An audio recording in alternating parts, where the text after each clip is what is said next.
Bonjour et Om Shanti. Je suis une âme paisible. Bienvenue.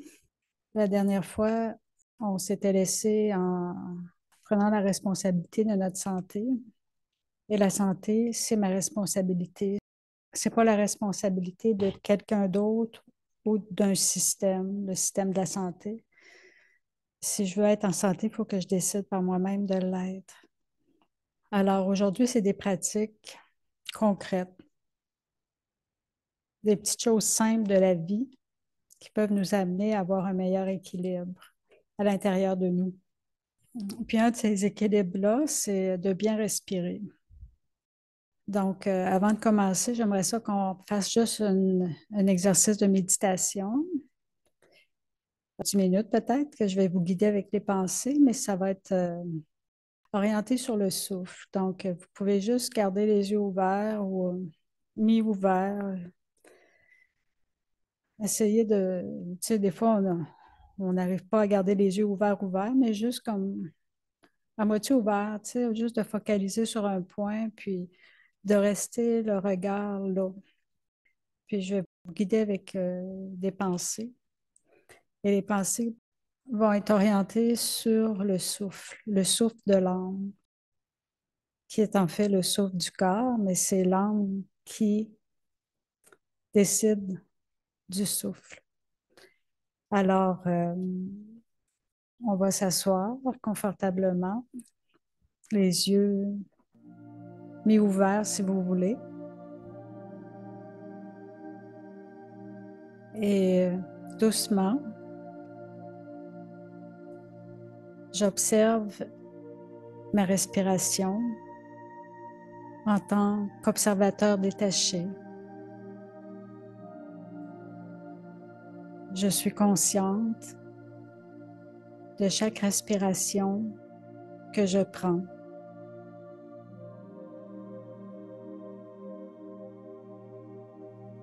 Je suis consciente des pauses entre chaque souffle.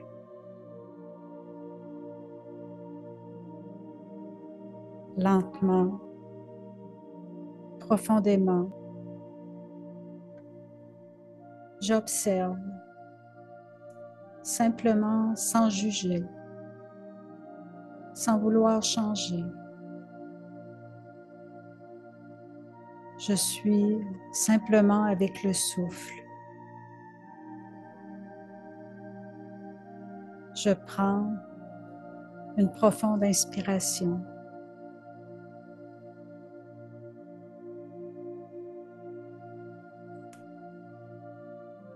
Et je sens le moment où je laisse le souffle quitter complètement mon corps. Et encore une fois, l'air entre dans mon corps et je le laisse sortir complètement. J'apprécie cette expérience de lâcher prise.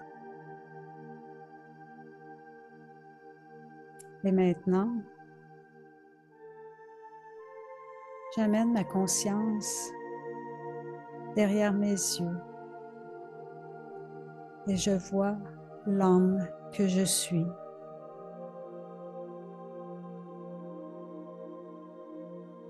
Je me rends compte que c'est l'endroit d'où j'observais mon souffle, d'où j'ai décidé de prendre une profonde inspiration.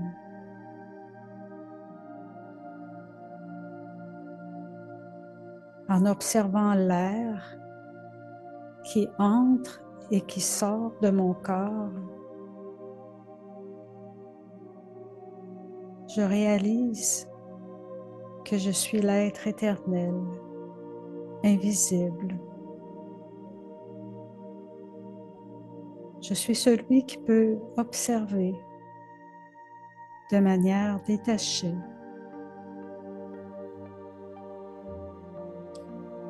parce que je ne suis pas le corps, je suis l'âme. C'est le corps qui respire, mais c'est moi, l'âme, qui le fait respirer.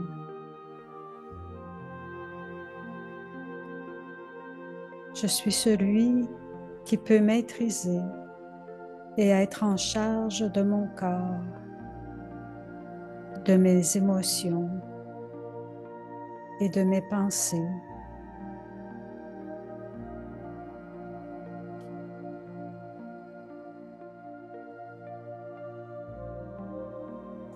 Je suis l'âme, je suis aimante, je suis puissante, je suis heureuse. Ma nature est la paix et le calme. Je suis un être spirituel d'une paix profonde. Je suis connectée au divin, à l'océan de paix.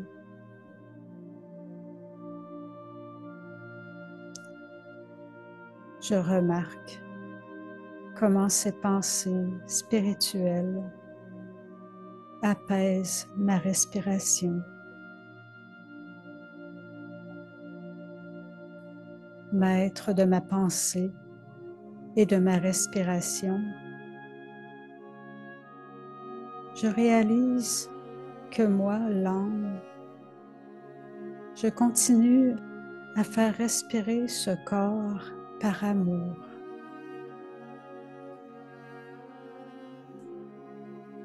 C'est l'amour que j'éprouve pour ce corps qui m'engage, moi, l'âme, dans cette faculté inconsciente et constante pour le maintenir en vie par la respiration.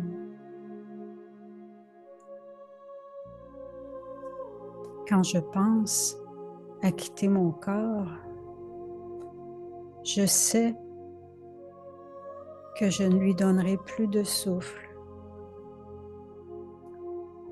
Je m'assois avec cette douce prise de conscience.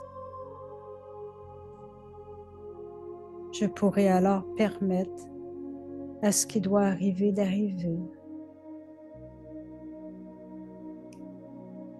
Tout ce qui est nécessaire pour me libérer en tant qu'âme de ce corps, quand viendra le moment, sera à couper le souffle.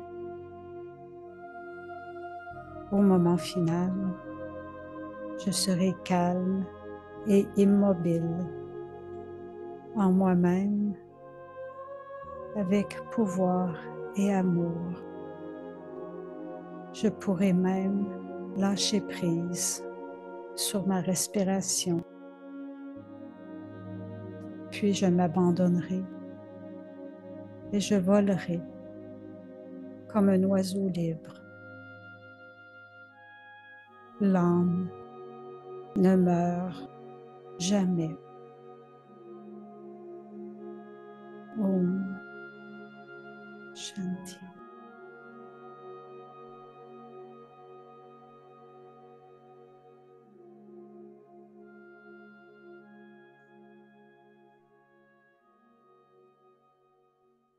Alors, bonjour. La dernière fois qu'on s'était parlé de régime à vibration élevée, des aliments faciles à digérer qui donnent de l'énergie, catégorisés comme sattviques, donc les aliments qui sont près de la nature, qui favorisaient également la conscience méditative, parce que ce qu'on consomme, c'est pour maintenir l'énergie du corps, mais c'est aussi pour permettre à l'âme de bien expérimenter à travers le corps. Et si toute l'énergie est dirigée vers le corps, ben c'est que là, il ne reste plus beaucoup d'énergie pour les pensées. Alors, quand on comprend qui je suis réellement, que je suis cette énergie, l'âme qui ne meurt jamais, quand je comprends ça, ça m'amène à faire des actions par amour pour soi. On ne peut pas vraiment avoir d'amour pour les autres si on n'a pas d'amour pour le soi. Si on ne respecte pas l'être, l'énergie que je suis à l'intérieur et que je suis cette énergie subtile, vivante, éternelle. Et je suis cette énergie-là, cette vibration-là, mais je vis dans le corps. Hein, c'est que le corps, c'est comme vous avez appris dans les cours de méditation, c'est notre véhicule, notre voiture, notre char, comme diraient certaines personnes. Alors, c'est pour ça que c'est important d'avoir des petits repères, des petites pratiques pour permettre de bien s'orienter et bien se diriger dans la vie, et surtout pour maintenir notre équilibre intérieur et extérieur, parce que l'un ne va pas sans l'autre. Tu sais, quand il n'y a plus de souffle dans le corps, mais c'est pas l'âme. L'âme, elle vit toujours. C'est le corps qui a besoin du souffle. C'est pas l'âme. Tu sais, c'est l'âme qui est active avec les pensées, mais c'est un système parasympathique qui fait que ça se fait tout seul, la respiration. On n'a pas besoin de penser à respirer, par exemple. Tu sais, c'est un mécanisme automatique. Donc, la dernière fois, on a appris à voir que manger des bons aliments le plus souvent possible en silence, bien dormir, fermer la télévision quand on mange, c'est des bonnes pratiques parce que tout ce qui rentre à travers les oreilles affecte l'esprit. Alors aujourd'hui, pour continuer de parler de l'énergie, c'est que il y a un mot que vous avez peut-être déjà entendu, le prana, l'énergie.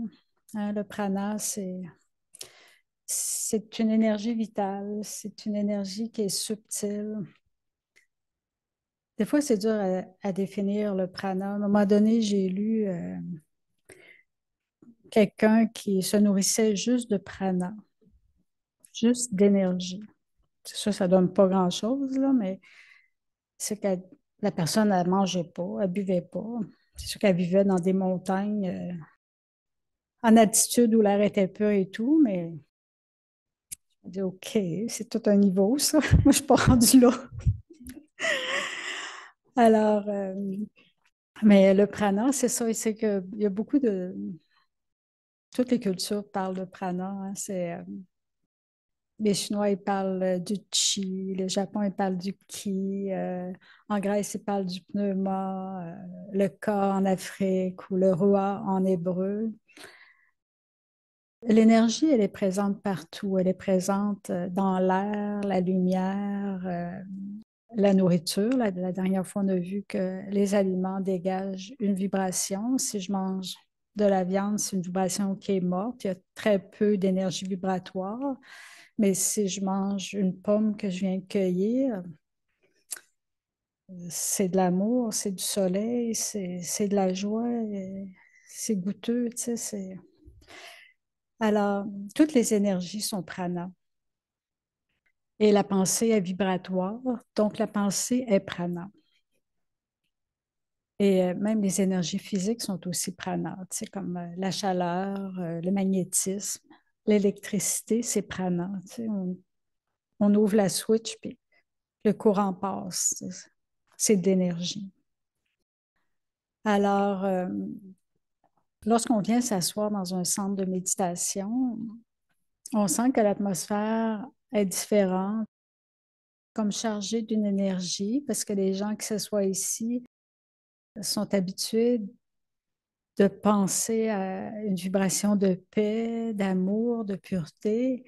Qu'est-ce qui fait que quand on arrive ici, on ressent un calme, on ressent un bien-être, on ressent l'énergie. Ça, c'est le prana. Le prana, il est dans chaque cellule de notre corps. Et plus je prends conscience de qui je suis comme une âme, plus je suis en mesure de comprendre et d'écouter cette énergie-là.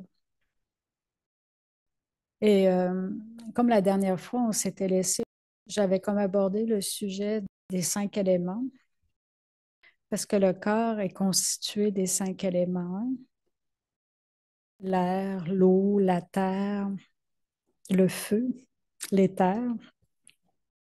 Ce matin, quand je traversais le pont, j'habite sur la rive sud, et c'était très éthérique à l'extérieur.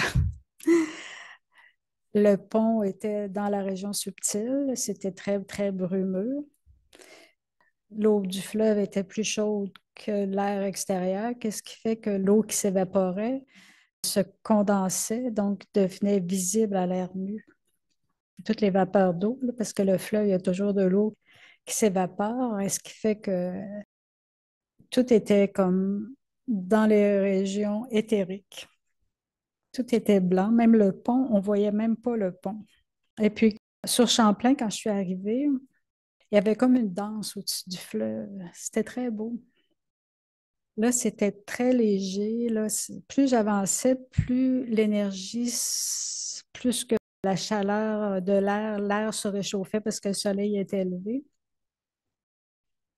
Donc, c'est quand il arrive à 4-5 degrés, ben, c'est probablement la température de l'eau en ce moment. Qu'est-ce qui fait que là, la vapeur était moins visible, mais il y avait comme une danse parce que l'énergie, c'est très subtil. Il n'y avait pas de vent parce que j'ai passé à côté des drapeaux. Il y a des drapeaux à un moment donné, puis là, les drapeaux ne volaient pas, mais comme l'énergie est très fluide, il y avait comme la danse au-dessus du fleuve. C'était très magique. Donc, l'énergie, c'est ça. Et l'âme est une énergie encore plus subtile. Et c'est pour ça qu'aujourd'hui, une des choses que je voulais qu'on fasse ensemble, c'était de expérimenter le souffle, la respiration, parce qu'une des premières énergies que le corps a besoin pour vivre, c'est le souffle. La première nourriture du corps, c'est O2, l'oxygène. Et en ce moment, à l'automne, l'atmosphère est chargée d'oxygène. On sent plus l'oxygène parce que c'est comme un entre-deux. L'été, quand il fait très, très chaud, on dirait qu'il y a moins d'air dans l'air. Il y a moins d'oxygène dans l'air. Mais quand la température se rafraîchit un peu ou l'hiver, ça respire bien parce que c'est une molécule qui a besoin un peu de fraîcheur pour nous donner tout ce qu'on a besoin. Alors, bien respirer, c'est important pour sa santé. Puis souvent, les gens, ils ne savent pas respirer. Les gens, ils font ça. Si on respire des épaules, tu sais.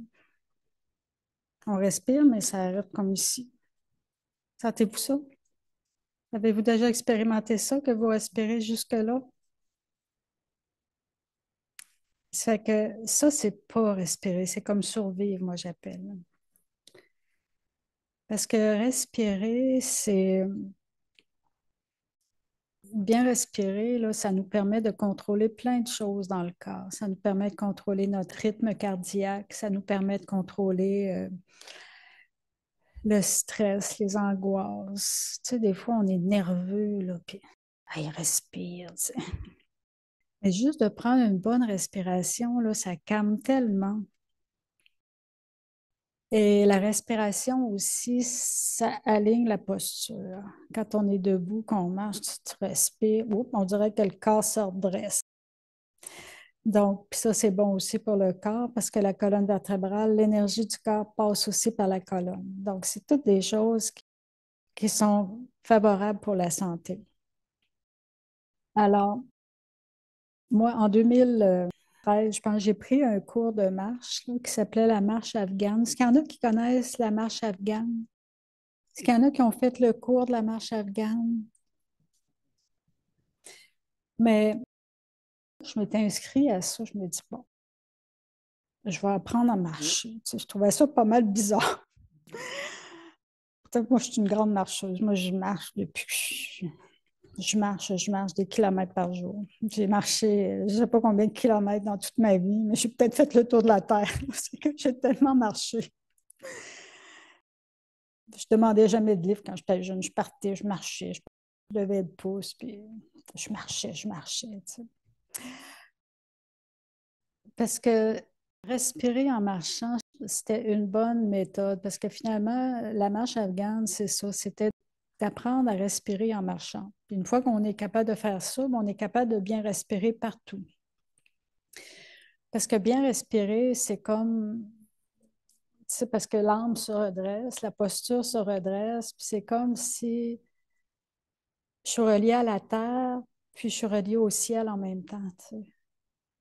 Donc, je suis comme entre les éléments, tu sais, parce que le corps est grandé au sol, puis à l'éther.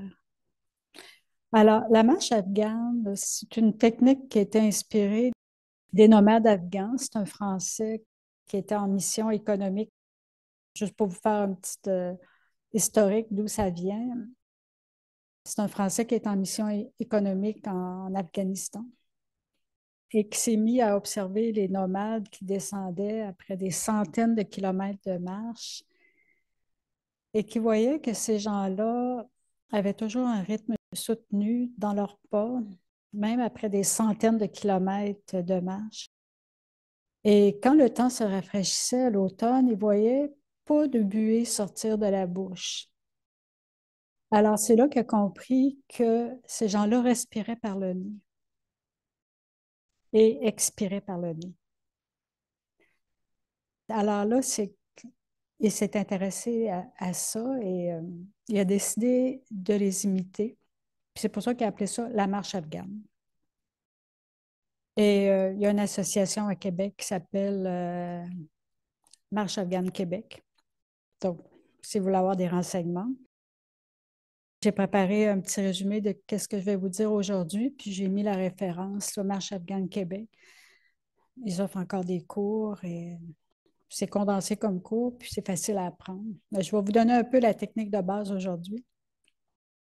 C'est que la marche afghane, ça consiste à synchroniser son souffle avec ses pas. Donc, je respire.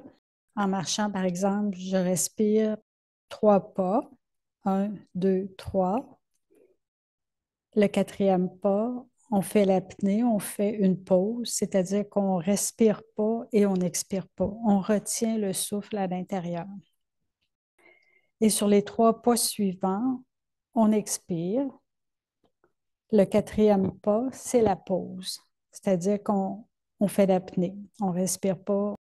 C'est qu'on permet l'échange dans le corps parce que je respire de l'oxygène et j'expire du CO2. J'expire un déchet, le gaz carbonique. Mais tout ça, ça se fait par le nez. Donc, c'est une nouvelle pratique, là. Puis pourquoi par le nez? Pourquoi respirer par le nez? Surtout comme à ce temps-ci, puis quand on s'en va vers l'hiver, c'est que quand le nez reçoit l'air, il a le temps de tout réchauffer l'air avant qu'il descende aux poumons. Donc, on ne respire pas d'air froid. Quand on respire par la bouche, on avale de l'air froid. L'air n'a pas le temps de se réchauffer. Mais quand on le fait par le nez, il a le temps de se réchauffer. Et la même chose, on l'expire par le nez. Et c'est sûr qu'au début, vous allez avoir peut-être de la difficulté, là. C'est parce que là, le rythme du cœur, le cœur, c'est qu'on respire, puis il y a beaucoup d'oxygène qui est utilisé pour le cerveau, puis l'oxygène, c'est le cœur qui le prend, puis c'est pompé, puis là, ça remonte. C'est tout un système là, qu'on ne se rend pas compte, mais c'est du prana, là, tu sais, qu'on rentre dans le corps. Et c'est sûr que pratiquer la respiration nasale, c'est pour une meilleure absorption de l'air aussi. Puis peu importe la condition physique que vous avez, vous pouvez pratiquer cette respiration-là partout. On va le pratiquer maintenant assis. Puis si vous voulez, après, on pourra marcher un peu, puis le faire. Mais là, je vais juste compter. Je vais compter un, 2, 3. Un, 1, 2, 3, 1. C'est ça qu'on appelle les rythmes. Puis là, je vous ai mis toute une série de rythmes que vous pouvez pratiquer par la suite parce que le rythme de base, c'est vraiment le rythme 3, 1, 3, 1. C'est-à-dire que je respire sur 3 pas, je retiens mon souffle. En fait, ce n'est pas un retien, là, mais c'est je fais l'apnée, je pose avec mes poumons pleins, j'expire pendant 3 pas et je garde les poumons vides pendant 1 pas. Mais on peut le faire juste en comptant aussi. C'est sûr qu'au début, vous ne serez peut-être pas capable de la faire descendre très loin. Mais plus que vous allez ouvrir, parce que la cage, elle va s'ouvrir, plus que vous allez être capable de descendre votre souffle dans votre ventre. Alors, c'est sûr qu'au début, peut-être que vous ne serez pas capable de sentir le souffle qui va descendre jusque dans le ventre parce que quand on fait juste respirer en hauteur, aux épaules, on n'a pas de capacité pulmonaire. Mais plus que vous allez pratiquer, plus que vous allez être capable des fois de marcher peut-être pendant 6 pas en inspirant, tu sais. Puis là, des fois, c'est un, deux pas de pause, 6 pas d'expiration. Mais c'est sûr que momentanément, si vous n'êtes pas capable d'expirer par le nez, vous pouvez aussi expirer par la bouche. Mais c'est juste de devenir conscient que c'est mieux de respirer par le nez.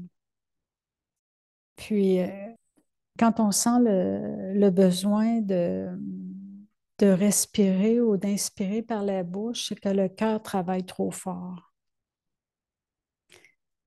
Tout ça, c'est tout un mécanisme, là. Tu sais, c'est comme le cœur, il pompe, puis on ne lui demande pas de pomper. C'est comme s'il sait quoi faire. Alors, quand on respire, c'est ça. Ben, je vais vous faire un exemple, là. Je vais vous le faire faire, puis je vais compter pour vous. Êtes-vous prêt à l'essayer? Donc, je vais compter.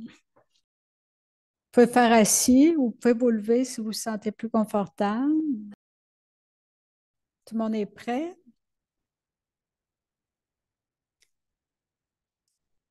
1, 2, 3. 1, 1, 2, 3. 1.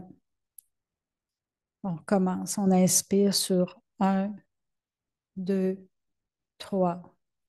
1, 1, 2, 3. 1, 1, 2, 3. 1, 1, 2, 3. 1. Sentez-vous votre souffle qui... On va se lever peut-être. Levez-vous, puis marchez un peu. Marchez à votre rythme, puis comptez. Puis à un moment donné, peut-être que là, vous dites, ben voyons, là, je suis pleine, là, rendu à 2, je suis pleine, là. Ça vous est-tu arrivé? Allez-y, allez-y, marchez.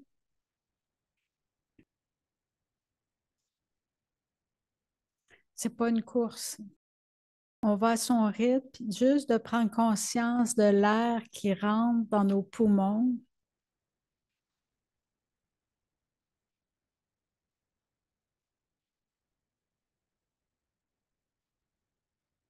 Puis en ralentissant la fréquence respiratoire, quand on prend le temps de respirer, on baisse la fréquence respiratoire, c'est-à-dire qu'on respire plus 10, 12 ou 15 fois par minute.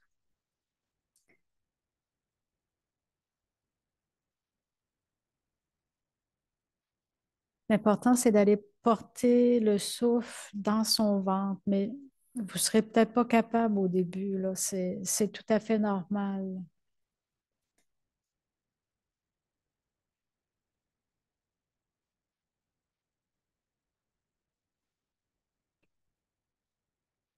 Quand on ralentit son cycle respiratoire, c'est comme si on rentre dans un état méditatif parce qu'on prend conscience de l'air qui rentre. Tu sais, c'est vraiment d'être dans le moment présent et de sentir l'oxygène qui me nourrit, qui nourrit les cellules de mon corps. Parce que la première nourriture du corps, c'est vraiment l'oxygène.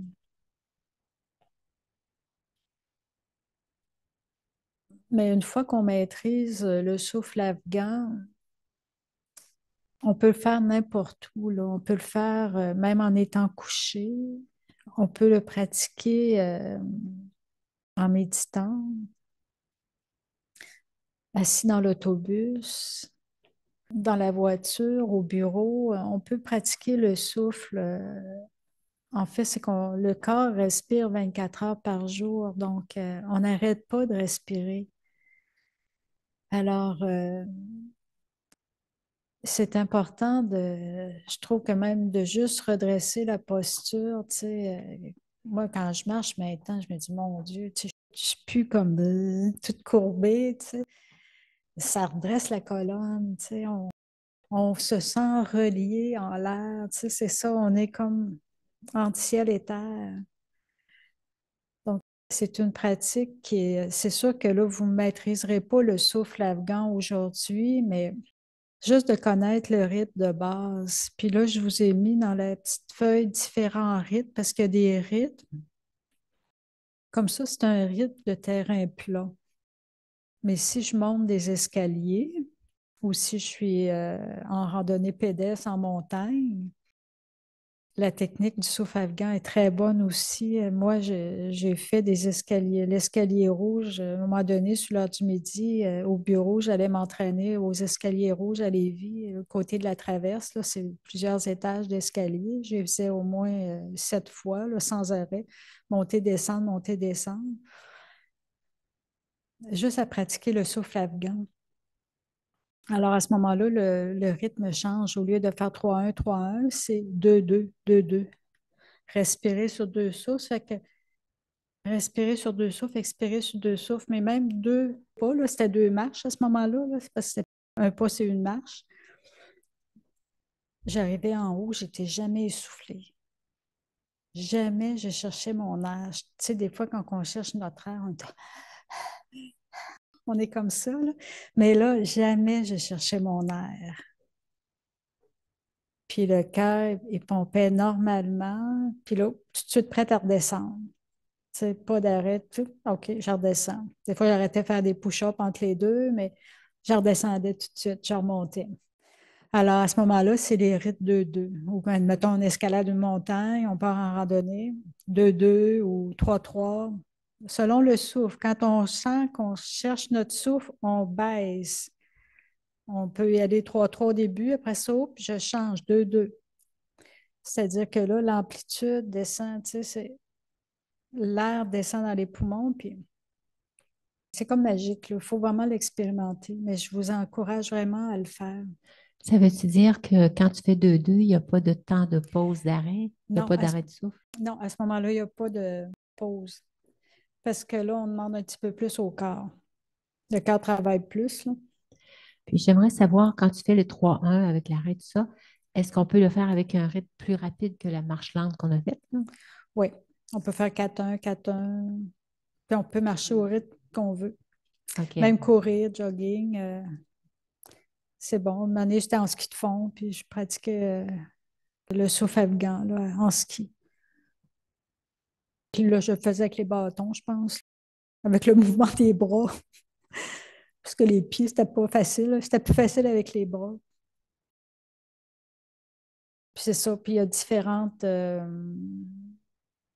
Il y a des rythmes de croisière. Tu sais, des fois, on peut faire 5, 7, 5 respire, expirer sur 7. Mais le rythme 4-2, 4-2, c'est celui qui représente le mieux la cohérence cardiaque. La cohérence cardiaque, c'est d'arriver à avoir 6, 7 respirations minutes. Donc, quand j'arrive à pas respirer trop souvent, c'est que là, tu sais, c'est comme vraiment, c'est la gestion de tout le stress, puis c'est comme un contrôle du cœur, comment le cœur pompe. C'est vraiment une maîtrise de soi aussi, là. Puis c'est quelque chose qu'on fait tous respirer. Alors, c'est pour ça que c'est un des seuls, ça j'ai écrit une phrase ici, apprenons à prendre conscience de notre souffle. C'est le seul système du corps que nous pouvons réguler pour influencer notre énergie, notre calme et notre équilibre intérieur. Hein, c'est ça, quand on est dans une situation stressante, on expérimente une angoisse, une peur, juste de se reculer puis de prendre une grande respiration par le nez et expirer par le nez. Ouh, l'énergie vient de changer. Je ne sais pas si vous avez déjà expérimenté ça, mais le souffle change beaucoup. Ça permet de retrouver comme un point, de se recentrer. Donc, ça, c'était le souffle, l'air, hein, les éléments, les 5 éléments, l'air. Et là, la dernière fois, on a vu que ça avait référence au toucher. Avez-vous senti comment ce qu'était votre souffle? Avez-vous réussi à l'amener plus loin que le thorax? Mais c'est la pratique, je vais vous dire. Même quand vous êtes couché dans votre lit, que vous ne dormez pas, tu sais, des fois, juste de pratiquer au lieu de compter des moutons, là, comptez votre respiration. Ça aide à s'endormir aussi. Alors, il n'y a pas de questions sur le souffle? Ça va? Oui. Pensais à quelque chose, je me demande si le fait de respirer bien comme ça peut même contrôler les douleurs. La douleur, si on peut contrôler la douleur, effectivement, parce que la douleur, oui, ben, c'est pas qu'on contrôle la douleur, mais c'est qu'on amène l'attention ailleurs. Puis qu'est-ce qui fait que notre esprit n'est plus focalisé sur le mal, mais focalisé sur le souffle. Ça apporte la concentration. Automatiquement, ça va nourrir les cellules, donc le corps va être plus relax, plus détendu. Mais le souffle, c'est vraiment la base. C'est vraiment la base, le souffle. Alors, ben, après 2 coups, je dis, ah, je vais y aller. Après ça, je verrai si j'y retourne. Mais finalement, j'avais tellement soif de souffle que j'ai été vraiment enchantée par cette pratique de marche afghane que maintenant, quand je pars marcher, c'est toujours un plaisir parce que je marche afghan autant que possible. C'est sûr que marcher afghan, il faut le faire en silence parce que ça demande une concentration de compter ses pas. Là, c'est sûr que si on marche à deux, des fois, c'est difficile, là, tu sais, parce que le souffle est occupé à parler, puis je ne peux pas parler puis respirer en même temps. Ben, je le fais, mais je ne peux pas me concentrer sur le souffle si je parle avec quelqu'un, là. Mais quand je pars marcher tout seul, ou des fois, si on part marcher à deux, j'explique à personne, là, je vais faire ma pratique de respiration afghane, puis regarde, je vais le faire pendant 10 minutes ou 15 minutes, puis après, on se rejoint, tu sais. Alors, c'est juste qu'il faut juste être clair parce que des fois, les gens n'aiment pas ça marcher en silence, mais marcher en silence, c'est tellement régénérateur quand on fait le souffle afghan. Alors, le deuxième point que je voulais vous parler, donc on avait parlé un peu la dernière fois, c'était l'eau. L'eau qui est aussi un élément qui fait référence au goût. Et l'eau, c'est une énergie qui absorbe beaucoup les vibrations aussi. L'eau, c'est un capteur d'énergie. Et bien boire, c'est important. Et apprendre à charger notre eau positivement avant de la boire aussi, c'est important. Toujours penser avant de boire un verre d'eau, puis en respirant, c'est pareil. Tu sais, à un moment donné, je vais juste revenir sur le souffle un peu. À un moment donné, en respirant, ben, je respire le bonheur. Tu sais. Se donner des pensées, on peut avoir des pensées avec des syllabes qui fait que Ça fait une méditation en même temps. Je respire le bonheur. Je suis une âme. Je suis la paix. Tu sais, c'est en respirant, au lieu de compter, on peut toujours, je suis la paix, je marche, je suis la paix, pause. Je suis la paix, pause. Ça devient méditatif. Donc, vous faites deux en un. Et l'eau, c'est la même chose. L'eau, il faut apprendre à la charger avant de la boire. Tu sais, la charger, ça veut dire la pensée qu'on a en prenant le verre d'eau. Je vais juste regarder une pensée. Tu sais, l'eau que je vais boire va m'apporter la santé. C'est une eau heureuse. Puis juste d'avoir cette pensée-là, automatiquement, elle va avoir un impact dans mon corps. Puis si vous avez un pichet d'eau à la maison, des fois, maintenant, là, c'est ça, les gens en ville, ils filtrent leur eau, ils la passent à travers un système pour enlever le chlore. Mais juste d'écrire une belle pensée en dessous, tu sais, juste écrire je suis la paix, je suis heureuse, je suis en santé. Juste d'écrire ça en dessous de votre pichet, ça va aider à la charger, tu sais. Puis quand vous allez prendre votre pichet, mais veut pas, vous allez voir la pensée, puis ça va vous rappeler de vous le dire. C'est toutes des petites choses que peut-être vous allez trouver anodin, mais c'est l'énergie, c'est le prana. Et le prana, c'est moi. C'est moi qui le crée aussi avec mes pensées. Alors, c'est très important de boire parce que l'eau aussi, le corps est constitué de 66% d'eau. Donc, notre corps est principalement constitué de plus d'eau que de matière solide. Et l'eau transporte l'oxygène, donc on a appris à respirer. Puis là, l'eau, elle a aussi est chargée d'oxygène, c'est H2O.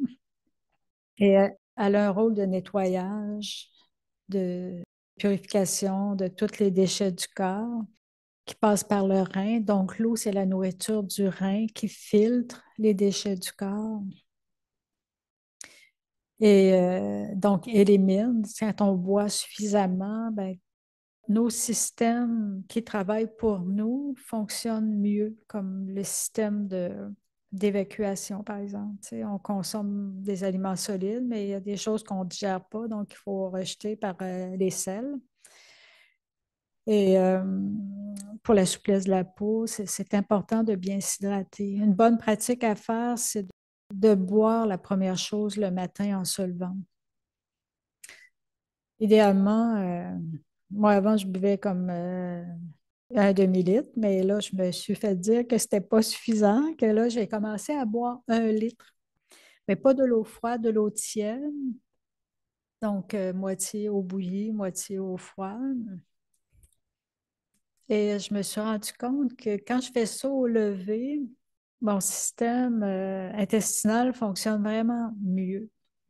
C'est que j'évacue super bien depuis ce temps-là. Sans café, sans rien d'autre, là, sans stimulant pour faire fonctionner les intestins. Et c'est devenu comme une régularité. Là. Je me dis, mon Dieu, c'est une belle victoire. Là. J'étais contente que ça arrivé comme ça. Là. Alors, de boire le matin à jeun, avant de manger, avant de boire même du café ou quoi que ce soit d'autre. Là. Mais ça, c'est à vous d'essayer puis de voir qu'est-ce qui vous convient aussi parce qu'on est tous différents. Ça va-tu pour l'eau? Oui, Il y a un facteur important de boire à jeun et comme même 1 heure avant de manger. Dès qu'on se lève, là, avant toute chose, parce que durant la nuit, l'organisme s'est nettoyé. Durant la nuit, tous les organes, les cellules se régénèrent, se nettoient. Donc, le corps, il travaille beaucoup, beaucoup, beaucoup la nuit pendant notre sommeil. Et même si on n'a pas soif, il faut boire parce que les organes sont assoiffés. Il faut les hydrater. Alors, pour moi, c'est un plaisir de boire en disant, je parle à mes organes, là, c'est comme, vous avez besoin d'eau, vous avez bien travaillé, je suis contente et puis on va bien travailler aujourd'hui. Alors, en premier, c'est vraiment pour hydrater nos organes internes.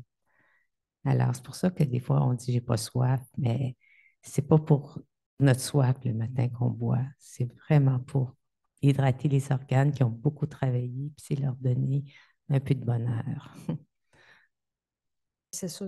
C'est qu'on boit pour nos organes le matin. Parce que les organes ont travaillé pour nous pendant toute la nuit. Et c'est comme quand nous, on travaille toute la journée, à un moment donné, on a soif, il faut s'arrêter, prendre une pause. Et comme les organes, c'est ça, on travaillé, c'est qu'on boit pour les organes, pour hydrater les organes qui ont travaillé toute la nuit, pour détoxifier le corps. Et de le faire en pensant que les organes sont heureux de recevoir toute cette eau pour bien fonctionner et me donner la santé. Donc, c'est pour ça aussi qu'on boit le matin à jeun.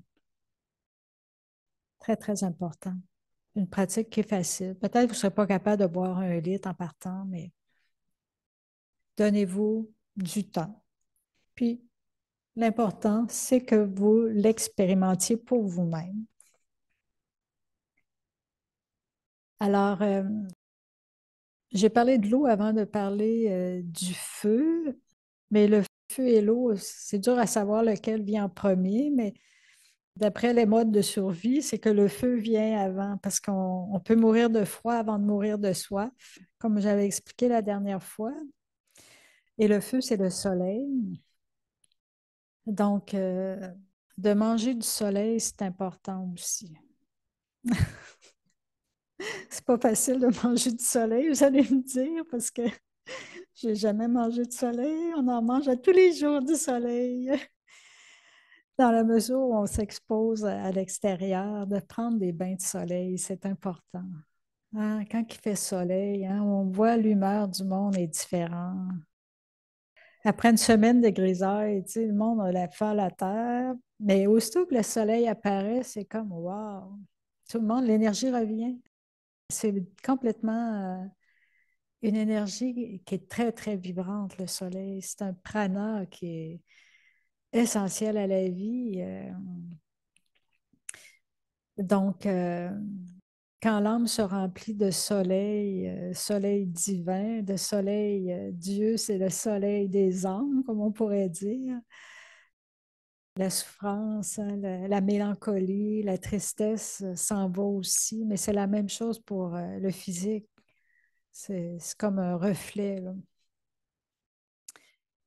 Et le soleil aussi, c'est un producteur d'hormones du bonheur. C'est ça, hein, ça nous rend léger. Le monde est heureux au printemps, là. Même l'hiver fait froid, mais il fait soleil. On est heureux, tu sais. C'est la lumière. On a besoin de lumière. Et c'est une hormone c'est la sérotonine, l'hormone qui régularise l'humeur. C'est ce que le soleil nous procure. Et une des vitamines qui est synthétisée par le soleil, c'est la vitamine D. C'est pas une vitamine qu'on trouve dans les aliments, la vitamine D. Elle est synthétisée on la trouve parce qu'on l'ajoute là, aux produits laitiers ou à différentes substances, mais c'est l'exposition au soleil par la peau qui synthétise la vitamine D. Et la vitamine D est vraiment essentielle à l'assimilation du calcium pour avoir des os forts, des os solides et favoriser un bon système immunitaire.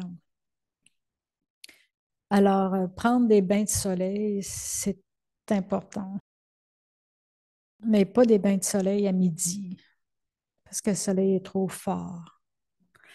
Parce que si on prend des bains de soleil, quand on se crème solaire, ça bloque l'absorption. La peau ne peut pas synthétiser autant de vitamine D. Ça coupe. Il y a une protection qui fait que la peau ne peut pas synthétiser de vitamine D. Donc, qu'est-ce qui est important, c'est de prendre des bains de soleil. Quand je dis un bain de soleil, là, ça ne veut pas dire passer 1 heure, mais juste 10 minutes, 12 minutes, de s'exposer à 9 heures le matin sur la terrasse, sur le balcon, dans un parc. Ça favorise la production de vitamine D. Puis pour avoir assez de vitamine D pour une journée ou pour une semaine, on n'a pas besoin de rester au soleil pendant 4 heures par jour. Mais l'important, c'est de le faire avant 10 heures le matin, puis après 16 heures, l'été surtout, parce que le soleil est trop fort. Ça, on va développer d'autres problèmes de cancer, de peau, de coups de soleil, qui n'est pas très bon pour la peau. Alors, prendre des bains de soleil, c'est important. Puis le feu, ben, le soleil, ça réchauffe, hein. Cette semaine, j'ai fait une expérience. En fait, j'ai passé une journée au lit, puis le mercredi soir, je me suis couchée, puis je sentais que toutes les cellules de mon corps, même la peau était chaude, mais les cellules du corps à l'intérieur étaient complètement glacées. Je me mon Dieu, comment ça, j'ai froid de même? Peut-être que je me touchais, puis je n'avais pas. Mais la sensation que j'avais, c'est que les cellules étaient glacées, étaient froides. Alors, le lendemain matin, je me lève, mais là, ça allait pas super bien. Finalement, j'ai fait une journée de jeûne au lit, couché, puis je me suis complètement nettoyé le corps et l'estomac. Il n'y a rien qui pouvait rester dans mon corps. Mais j'ai accepté, tu sais. Je vais faire comme les animaux. Les animaux, quand ils sont malades, ils vont se coucher dans le bois quelque part à l'ombre, puis ils attendent que ça passe. Donc, c'est ce que j'ai fait. Puis aujourd'hui, ça va bien. Hier, ça allait quand même pas trop pire. Alors, le soleil, c'est important. Prendre du soleil. Ensuite, il y a la terre. La terre qui est reliée à l'odorat. La terre, ben, ça a rapport un peu à la marche, comme je parlais tantôt. Hein, c'est comme entre ciel et terre. C'est quand on respire, on s'élève, on monte. Et une des pratiques que souvent les enfants font, mais que les adultes oublient de faire, c'est marcher pieds nus sur l'herbe, sur le sol. Ça permet de se grounder. La terre dégage des ions négatifs et quand on est pieds nus, on est capable, parce que les ions négatifs, c'est une recharge d'énergie, c'est de la dopamine, c'est de la sérotonine. Et veut pas, ça a un effet. C'est très subtil, qu'est-ce que je vous parle là, mais c'est une expérience. Moi, je me rappelle quand j'étais jeune, je sortais le matin pieds nus, marcher dans le rosée. C'est quelque chose que j'adorais faire, tu sais, sur la pelouse. Puis en même temps, c'est comme un traitement réflexologique gratuit, là, marcher. C'est sûr qu'on choisit nos places, là, marcher sur l'herbe qu'on connaît. Si vous avez un petit terrain chez vous, la pelouse, juste de prendre quelques pas de temps en temps, tu sais, ça permet de se recharger de ces ions négatifs-là qui viennent énergiser le corps. Puis ça fait du bien à l'être aussi. Ça fait du bien à l'âme. C'est des techniques naturelles parce qu'on est connecté à la terre. On est connecté à la terre. Notre corps est composé des 5 éléments. Hein, quand on parle des minéraux, le calcium, le sodium, le phosphore, tout ça, ça vient de la terre. Alors, de prendre des bains de nature. Au Japon, les médecins prescrivent des bains de forêt. Aller dans la nature, marcher, aller dans la forêt, respirer l'air de la forêt. Le jour, l'air le plus pur se trouve dans la forêt parce que les arbres, leur système phytosynthèse, c'est que les arbres respire le gaz carbonique et expire l'oxygène. Ils font l'inverse de nous. Nous, on respire l'oxygène, on expire le gaz carbonique. Donc, la forêt, c'est une symbiose entre les arbres et nous. Donc, nous, on donne notre CO2, notre gaz carbonique aux arbres, puis eux nous redonnent leur oxygène. Donc, c'est un beau complément. Puis on se sent tous toujours très bien dans la nature, tu sais, qu'on soit sur le bord d'un lac, sur le bord d'une plage, une cascade, dans un parc, dans un jardin. On est toujours bien dans ces endroits-là. Tu sais, comparé, mettons, à un centre d'achat, un parking de stationnement ou marcher sur le trottoir, c'est fun pareil, mais c'est pas la même énergie, hein? Êtes-vous capable de sentir? C'est une autre vibration. Et quand on est dans la nature, les pensées deviennent plus pures. Quand on est dans la nature, on est plus prana, on est plus porté à être prana, énergie, hein? Le souffle se calme, on est détendu, on est en silence. C'est la nature. Le dernier élément, c'est l'éther. L'éther, c'est subtil, hein? Pas facile à comprendre l'éther, hein? C'est où l'éther? C'est le silence et la solitude, c'est l'éther. Sa référence avec l'ouïe, les oreilles. Entendre le silence. Avez-vous déjà entendu le silence? L'ouïe, c'est relié à l'esprit, tu sais. Puis ça incarne l'ouverture, l'adaptation, la capacité à recevoir, à être en paix. On est entouré de bruit tout le temps. Nos sens sont constamment sollicités. On est toujours sollicité. Les sens sont sollicités. Aussitôt qu'on ouvre les yeux le matin, on rentre dans le monde extérieur parce que quand on est dans le sommeil, c'est un état où l'âme entre dans un autre niveau de calme. Tu sais, c'est vraiment le repos total selon comment on s'est couché la veille, si on s'est comme libéré l'esprit. À ce moment-là, le sommeil est reposant, on se repose. Mais aussitôt qu'on entre dans le monde du corps, c'est que on est sollicité et l'âme se fait solliciter par les sens. Et c'est pour ça que tantôt, je disais comme marcher en silence, tu sais, prendre le temps de marcher en silence, s'accorder un peu de temps de silence. Ça n'a pas besoin, si vous partez marcher 1 heure avec quelqu'un, vous n'êtes pas obligé de rester en silence pendant 1 heure, mais juste de vous accorder 10 minutes. On va marcher 10 minutes, mais je pratique mon souffle, puis il faut que je le fasse en silence. C'est juste une affirmation de besoin personnel. Puis je pense que si on l'exprime, la personne va comprendre. Et peut-être qu'elle va après ça poser des questions, puis elle va vouloir elle aussi savoir davantage. Puis vous allez pouvoir lui enseigner la bonne pratique pour qu'elle puisse devenir consciente d'elle-même.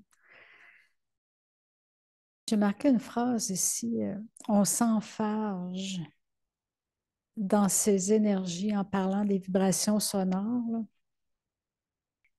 Et quand on s'enfarge dans ces énergies-là, l'âme est contrariée et alourdie par les bruits. Mais qu'est-ce qui est intéressant, c'est le mot s'enfarge. Parce qu'on s'enfarge. Quand on marche, on s'enfarge, mettons. Il y a un obstacle, on trébuche. Ben, j'ai bien aimé le mot de s'enfarger. Ça vient du mot latin fera, F-E-R-A, qui signifie chaîne de fer. Donc, les vibrations sonores alourdissent. Tu sais, une chaîne de fer, ça m'empêche, tu sais, ça m'enchaîne. Tu sais, l'image, je trouvais l'image très bonne parce que souvent, quand on voit des chaînes, c'est aux pieds, s'enfarger. mais ça a référence au bruit.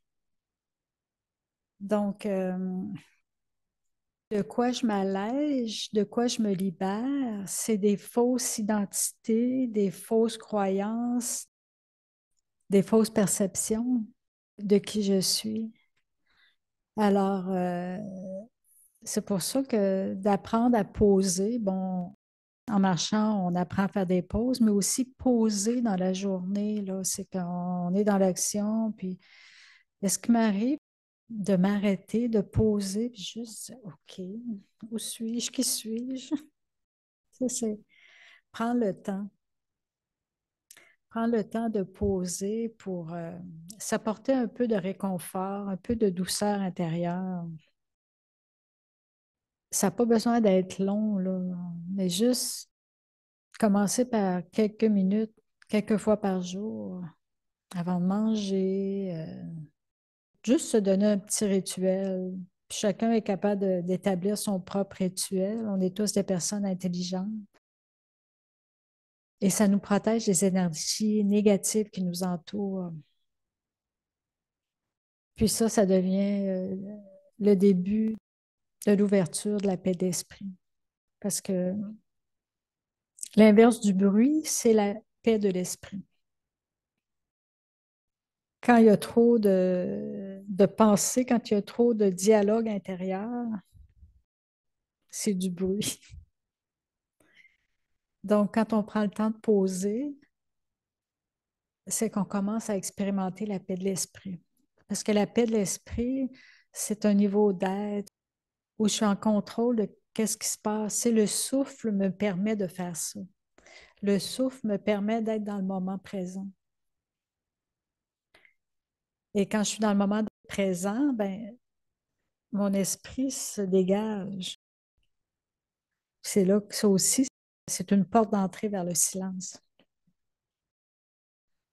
Alors, est-ce correct ce que je vous dis? Me suivez-vous? Ça fait que on va poser pour une quinzaine de minutes. Puis en vous en allant prendre la pause, essayez de pratiquer votre marche afghane, votre souffle afghan.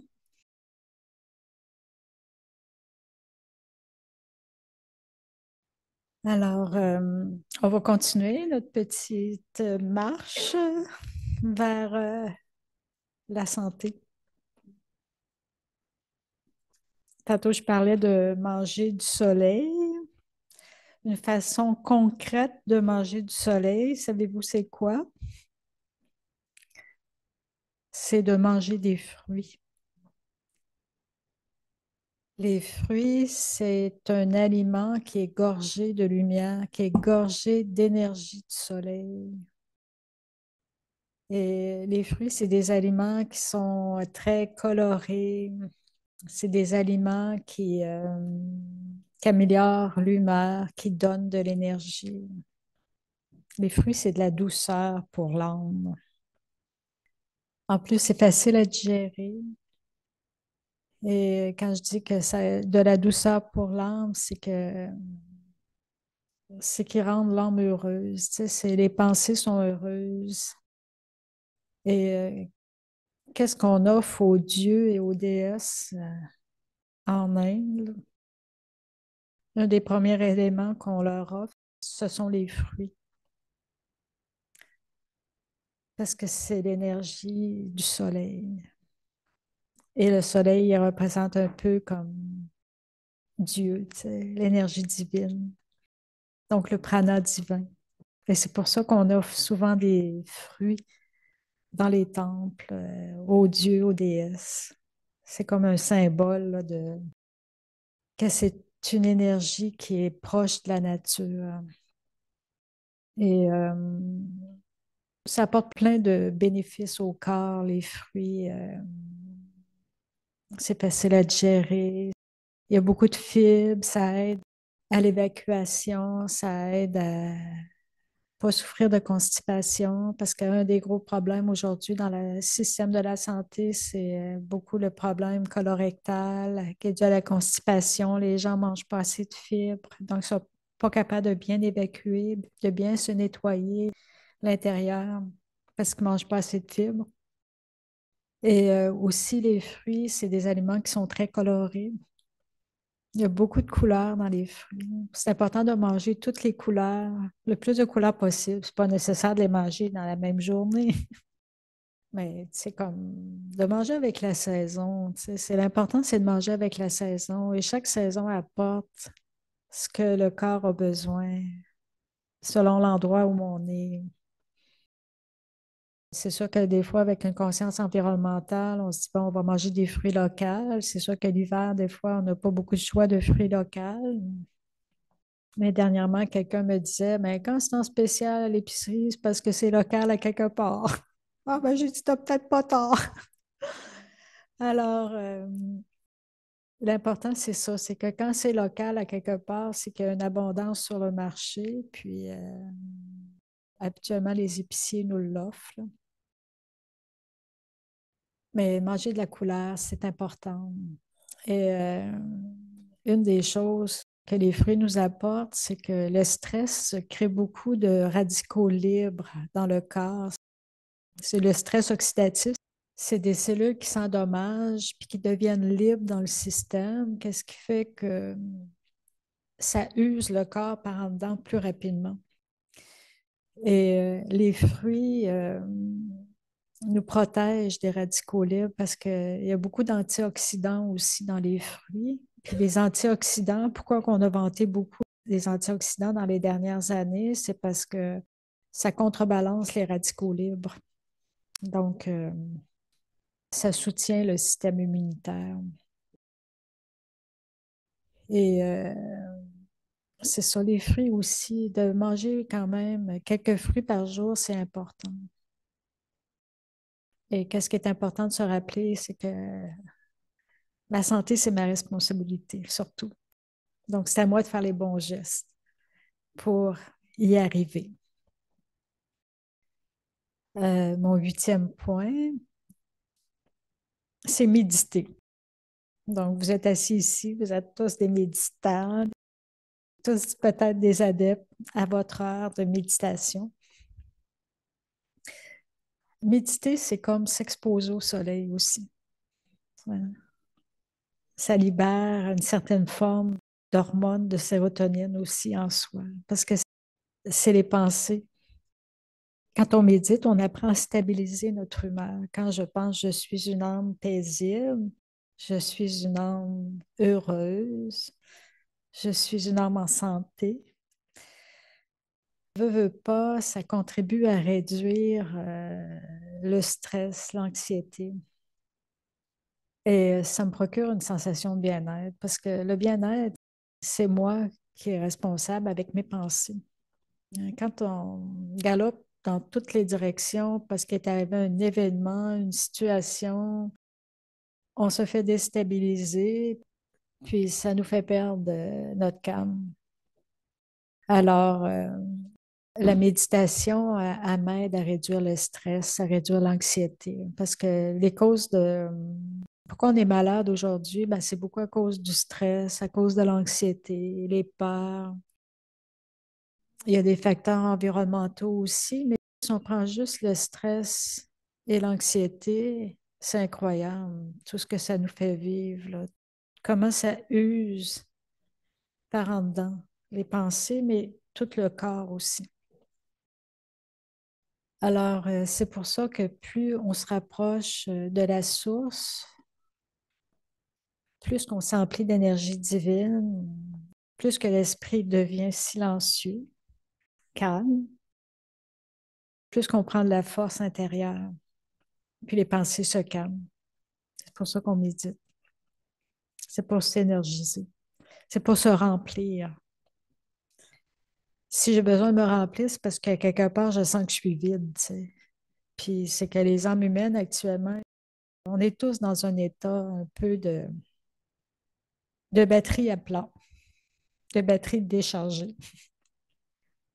Et il y a juste une façon de recharger la batterie, c'est de se connecter à la source, au générateur. Et il existe juste un générateur pour toutes les âmes humaines, peu importe la race, la religion, la langue, le pays, l'origine. au-delà de tout ça, on est tous des êtres énergie, prana. Et particulièrement, mon autre point après, c'est l'Amrit Vela. C'est peut-être pas un mot que vous connaissez. Amrit Vela, ça veut dire l'heure du nectar. Un jour, j'étais en Inde et j'ai compris que Jésus marchait dans le désert et il se nourrissait de la manne. Avez-vous déjà lu ça dans la Bible, la manne? Je sortais de ma méditation Amrit Vela et là, j'ai réalisé comment Jésus s'est nourri dans le désert. Il s'est nourri du prana, la manne. L'Amrit Vela, ça veut dire la méditation au lever du jour.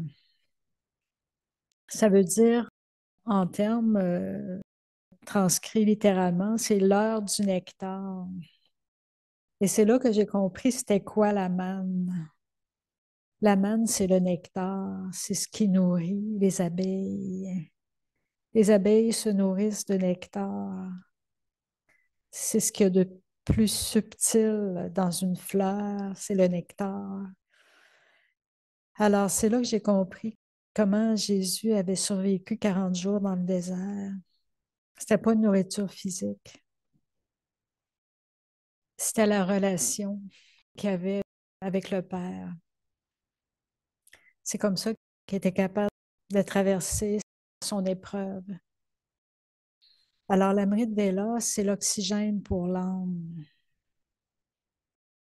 Donc, l'Amrit Vela, c'est la méditation au lever du jour. Qu'est-ce qui fait que les premières pensées de la journée, c'est les graines qui nourrissent les actions pour ma journée entière. Donc, c'est pour ça que c'est important. Il y a beaucoup de choses importantes, mais c'est à chacun de trouver sa façon de faire. Mais, tu sais, des fois, dire, ah, je ne peux pas me lever le matin, ou je trouve ça dur de me lever le matin. Ben, c'est qu'à un moment donné, on se donne un objectif, on essaie, puis.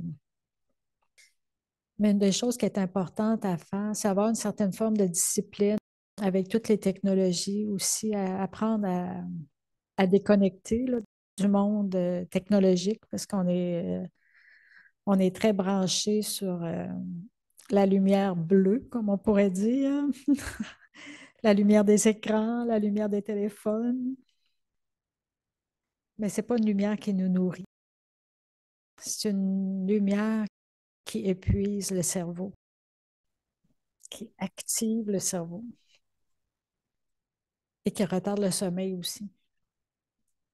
Donc, d'abord, la pratique de se coucher tôt, de se lever tôt, se connecter à l'âme suprême, ça emplit l'âme de bonnes fréquences, de bonnes vibrations. Puis c'est à chacun d'adapter son rythme. Tu sais, tu dis, ah, je vais essayer, tu sais, commencer par 15 minutes, tu sais, couchez-vous 15 minutes plus tôt, puis essayez de vous lever 15 minutes. Mais c'est à chacun de voir comment vous pouvez gérer ça. Mais l'Amrit Vela, c'est la manne.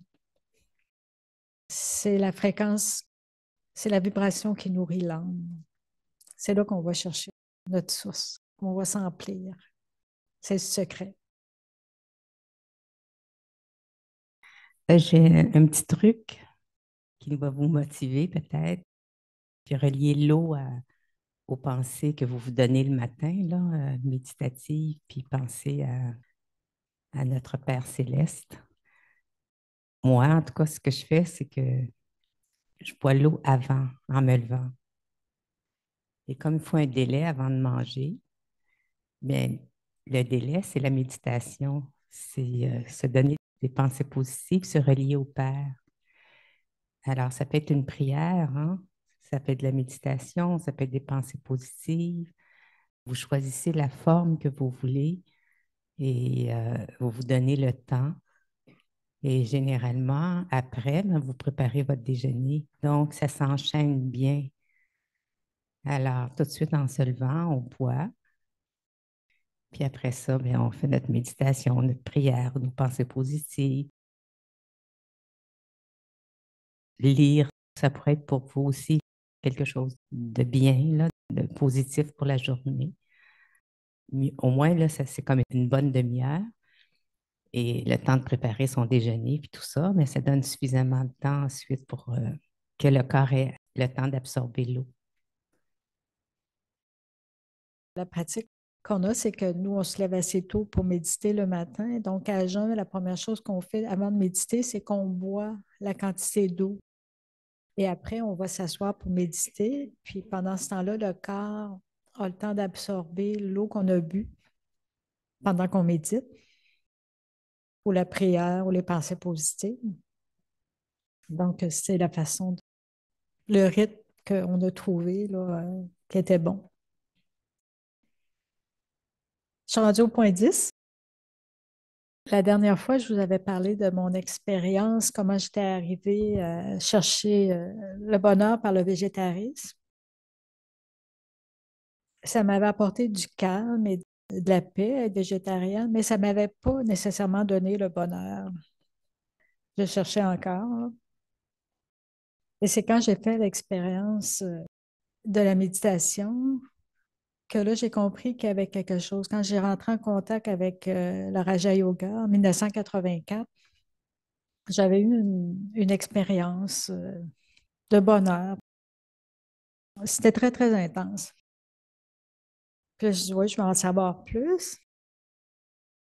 Puis là, quand on m'a dit que c'était gratuit, je me demandais, mais qu'est-ce qu'il va vouloir avoir en retour? Parce que dans la vie, il n'y a comme rien de gratuit. Puis là, je me suis dit, qu'est-ce qu'il veut avoir en échange? Alors, j'ai compris juste que c'était ma voix quand on m'a parlé de la pureté. Parce que j'ai compris que le bonheur, il vient de la pureté. Il vient d'un esprit pur.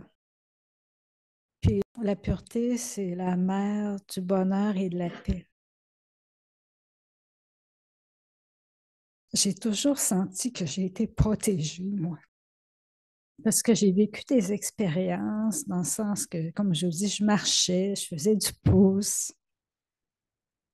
J'ai fait beaucoup de pouces parce que j'avais pas d'auto à 18 ans ou à 17 ans. Mes frères en avaient. Mes parents étaient sur la ferme. Ils n'avaient pas le temps de venir me reconduire à gauche, à droite. Ça fait que je partais, je marchais, je faisais du pouce. Je voulais aller à quelque part, je partais, je m'en allais sur le bord de l'autoroute, je levais le pouce. Puis, il y a souvent des messieurs qui m'embarquaient. Puis, comme un moment donné, ils arrêtaient l'auto. Bon, vas-tu me payer en nature? Tu sais.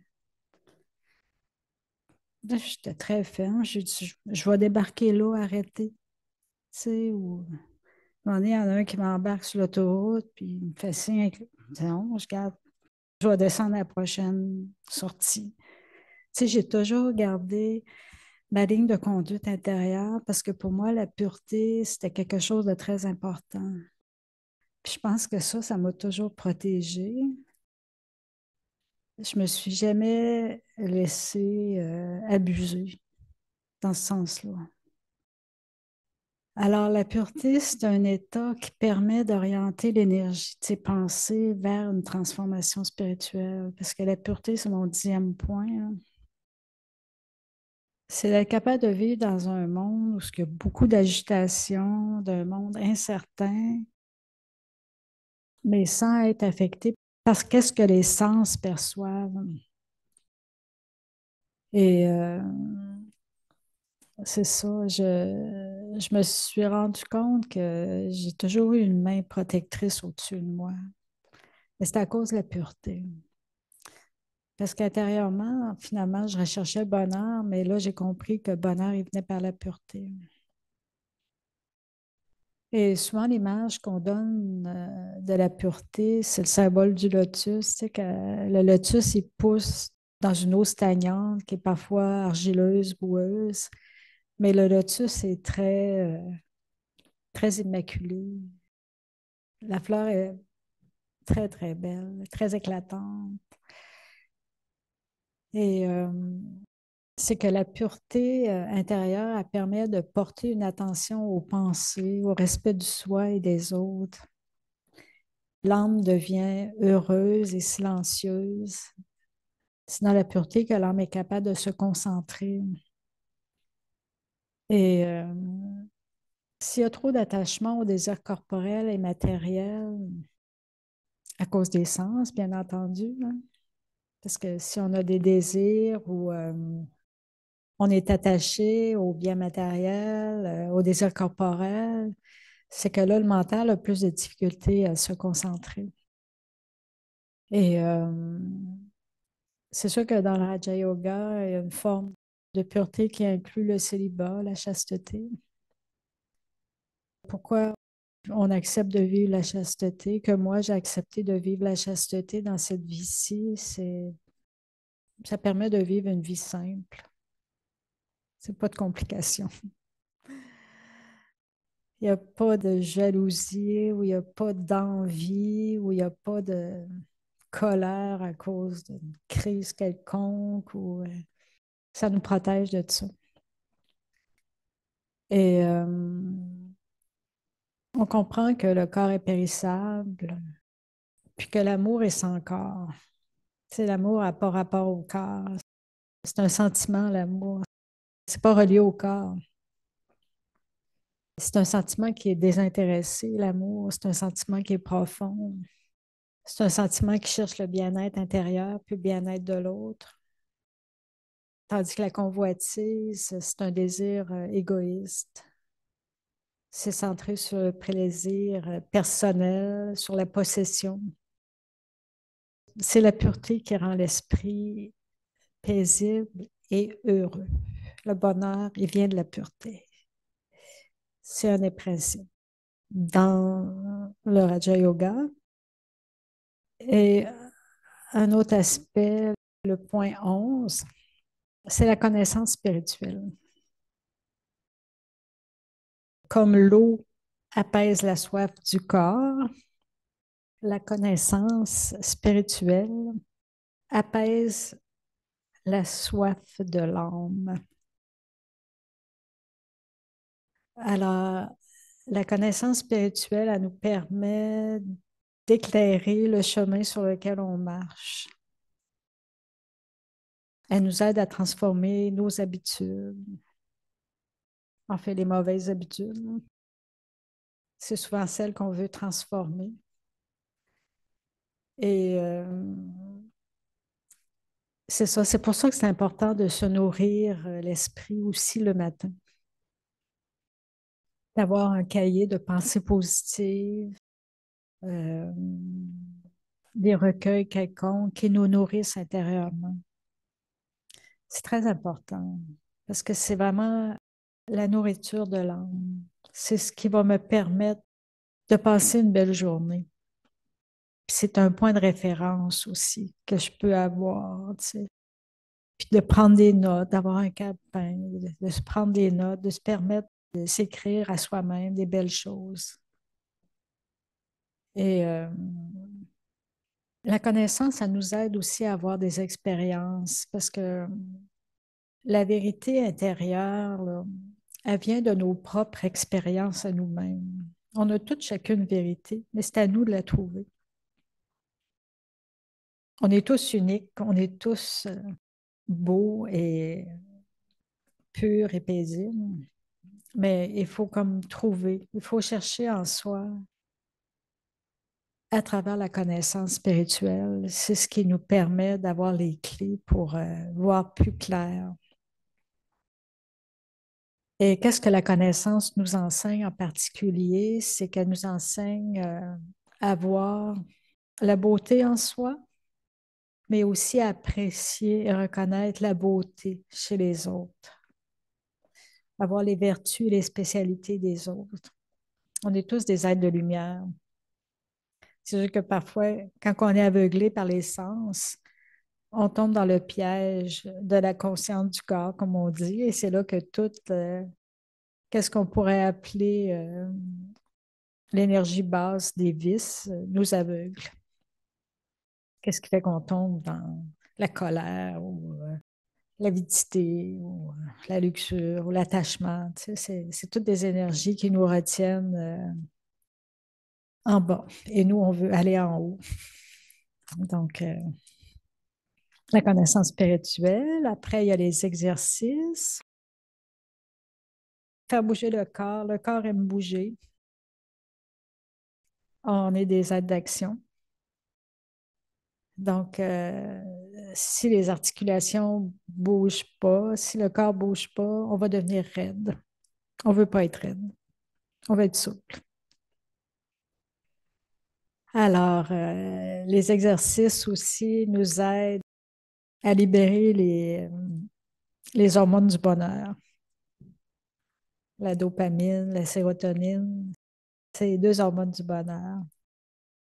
Alors, je vous en prie, marchez, dansez, nagez, allez au gym, jouez, bougez, faites du tai chi, du qigong, sautez à la corde, suspendez-vous aux arbres. C'est des fois juste de s'étirer. Moi, des fois, ça arrive. Je me suspends juste pour que le corps s'étire, que la colonne reprenne sa place. C'est des choses simples. C'est pas compliqué, la vie, là. C'est simple. Mais il faut bouger. Il faut bouger. Tu sais, quand on reste 8 heures, quand on travaille, là, moi, quand j'étais au bureau, 15 minutes à pause à 10 heures, un manteau, des bottes, on fait le tour du carré. On revient. Le midi, c'est la même chose. Partez, tout, marcher. À 3 heures, même chose. Pas prendre l'air, tu sais. Parce que toujours rester assis, à un moment donné, le corps a besoin de faire circuler son énergie aussi. Donc, bouger. Il reste 2 points. Les pensées élevées, les pensées pures. On vit dans un monde stressé. Actuellement, on traverse une période difficile, planétairement parlant. Il y a beaucoup d'énergie mélangée. Et peu importe où on est sur la Terre en ce moment, tout le monde traverse des périodes difficiles. C'est à cause de l'énergie, c'est à cause du prana. On est rendu, le prana de la batterie est rendu bon. Qu'est-ce qui fait qu'on passe des périodes difficiles? Alors, pour remonter l'énergie, ben, il faut comprendre comment la batterie fonctionne. Et la première équation de comprendre, c'est qui suis-je? Hein? Au Raja Yoga, on comprend qu'on est une âme. Je suis une âme qui vit dans un corps. Donc, c'est la première prémisse. Et quand je comprends ça, ben, c'est possible pour moi de commencer à me recharger, comme tantôt on a vu avec la méditation, avec la source. Et quand je comprends que moi, je suis comme ça, ben, je comprends que l'autre est comme moi aussi, peu importe l'apparence. Hein. L'autre fois, je vous l'ai expliqué là, avec la secrétaire au dentiste, là, que la personne avait de l'air tellement bien, il n'y a rien qui paraissait dans son visage. On est tous des acteurs, donc on ne veut pas mal paraître. On est tous des acteurs, donc on agit pour une façade, on agit pour montrer quelque chose, mais intérieurement, ça peut être complètement l'inverse. Mais quand on est conscient de ça, c'est possible pour nous d'avoir un sentiment de bienveillance, puis des sentiments de compassion pour l'autre, parce que on comprend que c'est un jeu, puis que on ne se montre pas toujours sur notre vraie identité, sur notre vrai jour. C'est pas toujours facile de distinguer, mais quand je reste stable sur mon siège intérieur de conscience d'âme, ça devient plus facile là, pour moi parce que je suis capable de voir aussi qu'en face de moi aussi, c'est des âmes qui jouent des rôles dans un costume, dans un corps. Alors, on est capable d'être des donneurs. Puis en ayant des bons souhaits pour les autres, même si quelqu'un a des mauvais souhaits pour moi, il faut juste que je pense que c'est des bons souhaits.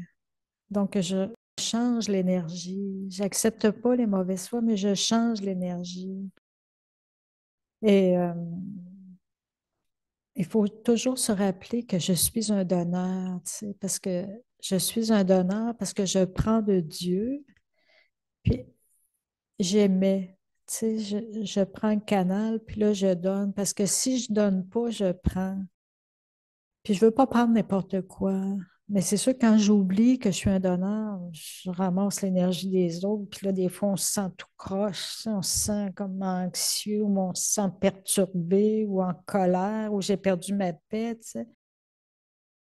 Il faut juste se rappeler que donner aussi veut dire recevoir. Donc, si je donne, automatiquement, ça me revient. Puis c'est la façon de se protéger. Donner, c'est la façon de se protéger. Mais de Dieu, je peux prendre tout.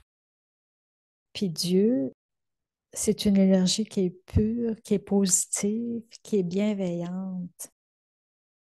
Dieu est amour. Tu sais, Dieu, il veut juste que je sois bien, que je sois heureuse, que je sois amour. Puis c'est juste lui qui peut me recharger. Je ne peux pas me recharger avec une autre batterie vide, même si la batterie a de l'air pétillante et c'est juste les yeux qui voient, qui perçoivent à ce moment-là. Mais il ne faut pas que j'oublie de prendre de Dieu. Et quand je prends de Dieu, je peux donner. Et mon 14e point, ça fait beaucoup de points, hein. Quand je me fais du bien, tu sais, j'ai commencé par l'amour du soi. Donc, quand je suis capable de me faire du bien avec tout ce qu'on a vu aujourd'hui, automatiquement, je veux faire du bien aux autres. Et ça s'appelle le service altruiste. Puis incognito aussi. On n'est pas obligé de servir en s'affichant, là. Parce que quand je donne, automatiquement, je sers. On peut donner avec ses pensées. C'est pas nécessairement donner quelque chose ou c'est donner des bonnes pensées, donner des bons souhaits, être bienveillant avec son esprit. C'est comme je disais, si quelqu'un a un mauvais sentiment pour moi, ah, t'es toujours comme ça, ah, tu fais toujours ça comme ça. Mais juste de prendre ça d'une façon positive, tu sais, de ne pas enregistrer ça en soi, parce que si j'enregistre la version négative, bien là, je vais commencer à m'identifier à ça. Alors, de prendre la chose inversement. Alors, le service, c'est d'agir avec bienveillance pour les autres, surtout sans rien attendre en retour.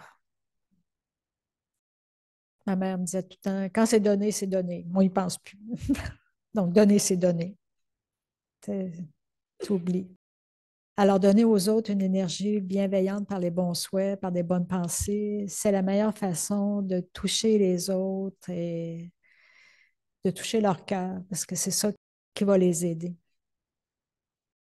Puis faire du service anonymement, tu sais, c'est pas nécessaire de faire toujours des choses flamboyantes. Tu sais, vous marchez à quelque part dans un parc. Moi, je marche des fois sur la piste cyclable, puis quand je rencontre quelqu'un en sens inverse, ben, je dis bonjour, puis je souris, puis les gens disent bonjour. On ne se connaît pas, mais c'est pas grave, juste de dire bonjour. C'est peut-être la seule personne qui va leur dire bonjour aujourd'hui, tu sais. Pardonner aux autres, c'est aussi un service altruiste. Il y a plusieurs façons subtiles et il y a beaucoup de façons de faire du service, là. Alors, c'est un pas à la fois. Donc, on revient au souffle, un pas à la fois. Souvent, on dit qu'il faut commencer par pratiquer 21 jours avant d'acquérir une bonne habitude. Alors, on va vous laisser un résumé de ce que je vous ai partagé aujourd'hui à la fin. Puis, relisez la liste, puis prenez juste un point à la fois. Ou si vous êtes capable d'en prendre deux, prenez-en deux. Si vous êtes capable d'en prendre trois, prenez-en trois. Puis intégrez-les dans votre vie. Essayez, pratiquez-le. L'important, c'est que vous fassiez votre propre plan. Tu sais, moi, je ne vous dirai pas quoi faire, là. C'est pas mon rôle ici de vous dire quoi faire aujourd'hui. Je vais juste partager une petite expérience avec vous. Et surtout, comme souvent on dit aux gens, mais croyez-moi pas, tu sais, faites votre propre expérience, trouvez votre propre vérité. Parce que votre vérité, elle vient de votre expérience. Tu sais, moi, j'ai expérimenté que j'étais ce point de lumière, cette énergie, puis une fois qu'on l'a expérimenté, ça devient facile de vivre avec cette conscience-là. Il faut se rappeler que le vrai changement il vient de l'intérieur. Puis le silence, c'est se donner l'opportunité d'écouter ce que nous dit notre esprit. C'est l'énergie divine, elle circule, puis elle nous entoure quand on y pense. Puis le yoga, qu'est-ce que ça veut dire, le yoga? Ça veut dire se souvenir de cette énergie. Ce matin, on avait un enseignement spirituel, une connaissance spirituelle, puis ça disait un des points, est-ce qu'un enfant a besoin de garder une photo de son père pour se rappeler de son père, tu sais, dans ses poches? Tu sais, c'est comme automatique. Tu sais, l'enfant, il se rappelle de ses parents. Donc, le yoga, c'est ça, c'est se rappeler qui je suis, puis de se rappeler à qui j'appartiens. J'appartiens à Dieu, j'appartiens à la source, j'appartiens au générateur, à l'énergie divine. Alors, je ne sais pas s'il y a des questions. Oui. Merci. Je trouve que ce que vous avez présenté, ça nous démontre une fois de plus qu'on a du pouvoir. Et dans un monde où on a l'impression qu'on n'a pas de pouvoir, ça fait du bien. Parce que à notre niveau, on a beaucoup de pouvoir. Puis, malheureusement, quand dans le discours public, on parle avec les gens, c'est beaucoup, hein, c'est épouvantable, en tout cas, on est... mais non, c'est... Alors, je trouve que ce que vous démontrez, c'est que on en a, mais est-ce qu'on en est conscient? Puis est-ce qu'on le prend? Ça, c'est à nous de faire faire la démarche. Mais merci. Commencer par des petites choses. Exactement. Puis y Puis croire. les croire, puis de les acquérir, tu sais, de maintenir sa routine, de maintenir une certaine forme de discipline. Parce que ça prend, c'est ça, la pureté m'amène à garder une discipline. Tu sais, c'est l'expérience. Tu sais, le bienfait que j'en retire va me permettre de. C'est comme une roue qui tourne tout le temps. Tu sais, la voiture qui avance. Des fois, ça avance pas vite, mais l'important, c'est que ça avance. C'est d'en prendre un à la fois. L'important, c'est vous expérimenter, expérimenter, expérimenter. Mais la méditation, c'est facile. On va faire une expérience tout de suite. Méditer, hein, c'est trois facultés qui sont impliquées. Penser, c'est le mental, l'intellect et les sens-corps, c'est l'expérience. Donc, le mental, il crée une pensée, l'intellect visualise, puis l'empreinte, les sens-corps, qu'est-ce qu'on appelle les habitudes, les empreintes, c'est ça, ça va m'amener dans l'expérience. Tu sais. Puis ça, c'est ça que je vais enregistrer puis garder avec moi, parce que l'expérience, c'est qu'est-ce que j'amène avec moi. Puis plus que je fais l'expérience, plus que je veux recommencer cette expérience-là. Donc, on va créer une pensée ensemble. Juste une pensée simple. Une pensée, ce n'est pas nécessairement une phrase, ça peut être juste un mot. Comme genre, on va prendre un mot, la plage. Quand je dis la plage, est-ce que je suis capable de me visualiser en marchant dans le sable chaud, sur le bord de la mer, une plage, puis je peux continuer, là, c'est visualiser. Ça, c'est l'intellect. La pensée, c'est la plage, et l'intellect m'amène dans la visualisation. Je me vois, je marche sur le sable, la vague, touche mes pieds, j'avance, je marche. Je peux même sentir l'eau salée, tu sais, le son des vagues. Je vois l'horizon avec les yeux, tu sais. Hein? Là, je visualise. Puis j'expérimente le bien-être que ça m'apporte, la recharge d'énergie. Je suis groundée. Hein?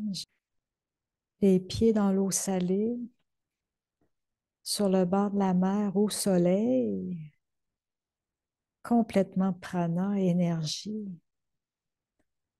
C'est cette énergie-là, cette expérience que je garde avec moi de la méditation. C'est ça la méditation, c'est pas compliqué.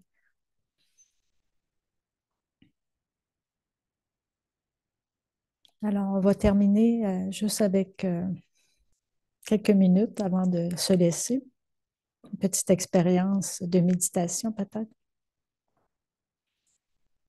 sur le prana, sur l'énergie.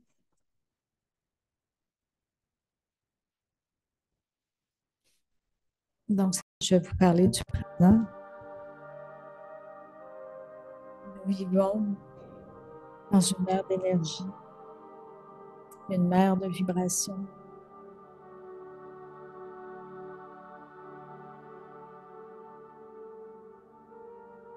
Vous pouvez fermer vos yeux pour quelques moments et ressentir l'énergie divine qui circule dans cette pièce.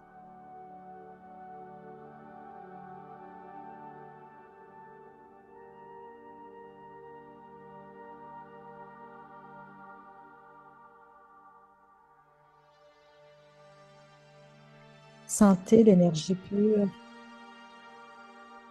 qui entre dans chaque cellule de votre corps.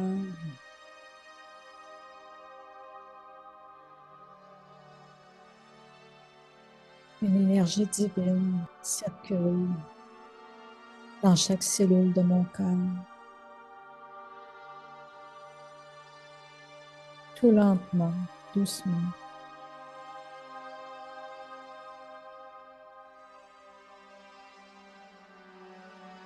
Tous les sons sont profondément silencieux.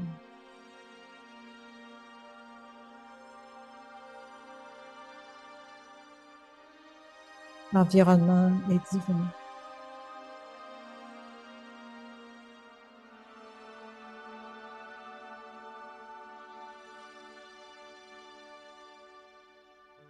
Écoutez la musique du chant vibratoire divin, la vibration, le courant, l'énergie.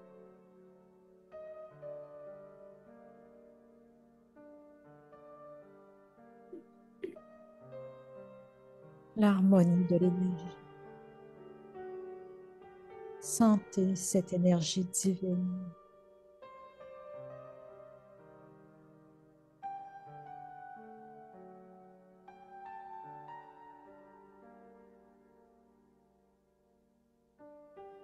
L'atmosphère est chargée de pouvoir divin. Je suis énergie.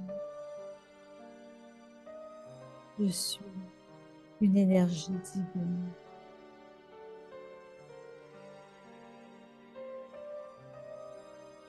Je me laisse aller dans cet océan d'énergie nourrissante.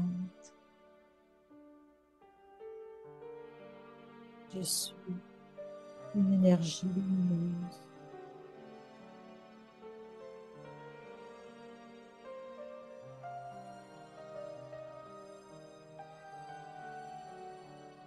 Les sentiments,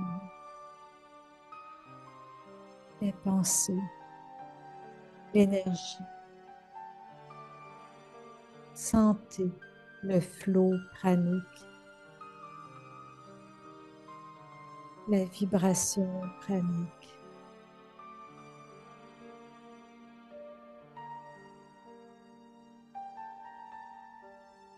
Respirez le pranique.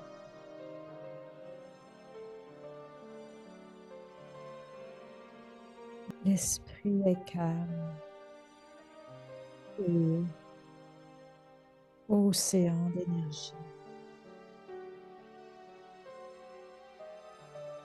Moi, l'âme pure, l'énergie,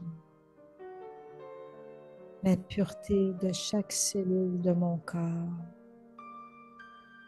l'énergie pranique dans chaque cellule de mon corps. Je suis un être de lumière,